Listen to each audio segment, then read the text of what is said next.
Après, il y a des coins qui m'ont ému, la pointe de la Bretagne par exemple.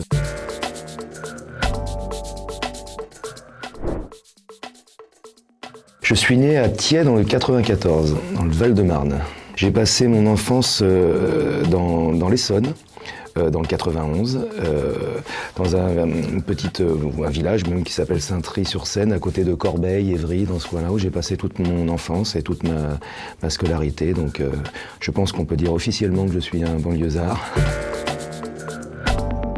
C'est de là d'où je viens. Alors, c'est vrai qu'avec le recul, c'est toujours marrant de venir de cette banlieue-là qui est un peu, qui est très impersonnelle, c'est-à-dire qu'il n'y a pas de... Il n'y a pas de réel attachement culturel, c'est-à-dire que c'est pas comme la Bretagne ou la Savoie, quoi. Il n'y a pas de chansons folkloriques de l'Essonne, quoi. Il n'y a pas de plat de l'Essonne, il n'y a pas de... Et j'y suis retourné, déjà parce que moi j'ai jamais été parisien, j'ai habité à Paris, je travaille à Paris. C'est difficile à expliquer d'ailleurs, il y a une espèce d'appartenance. Paris, c'est vrai que je me suis jamais senti chez moi. Le parisianisme m'a toujours dégoûté, exaspéré.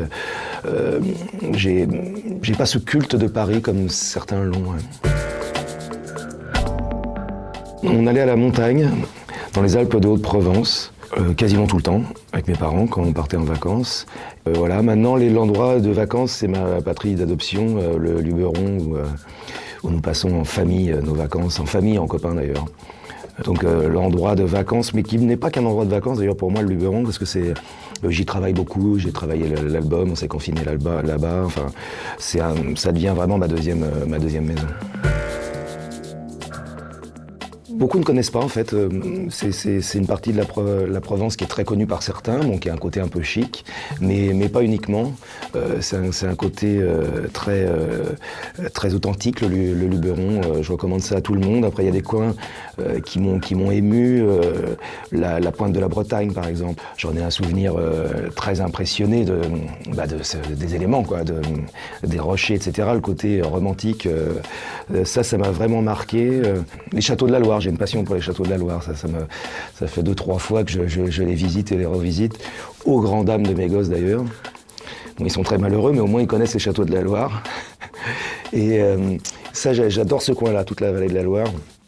Et d'ailleurs, notamment, j'adore le vin de Loire, qui est un vin léger, délicieux et pas facile à faire. Les vins légers sont pas faciles à faire. Plutôt mer ou montagne, un peu ni l'un ni l'autre. J'aime pas tellement le ski. Le ski me semble être une punition. J'en ai beaucoup fait quand j'étais petit parce que mes parents adoraient ça. Me plaît pas du tout. Et puis la mer, je suis pas fasciné par la mer. Et si c'était la mer, moi c'est plutôt vraiment la Bretagne, ce coin-là, plutôt que la Côte d'Azur. Ah, le Mont-Saint-Michel, en Normandie m'a-t-on dit. Et le Mont-Saint-Michel, pour y avoir été, j'ai eu un choc mystique au Mont-Saint-Michel. Alors j'ai réussi à le vendre à mes gosses en disant que ça ressemble à Poudlard, ce qui est un bon truc pour les parents. Dans un premier temps, ça les interpelle. Et c'est étonnant comme endroit le Mont-Saint-Michel. Et je me souviens en vrai d'avoir eu un moment de choc mystique, ouais, de plus savoir trop où j'étais, et puis avec cette vue sur la mer, et puis sur la terre, enfin bon, tout le Mont-Saint-Michel, quoi, un peu, je suis en train de décrire le Mont-Saint-Michel.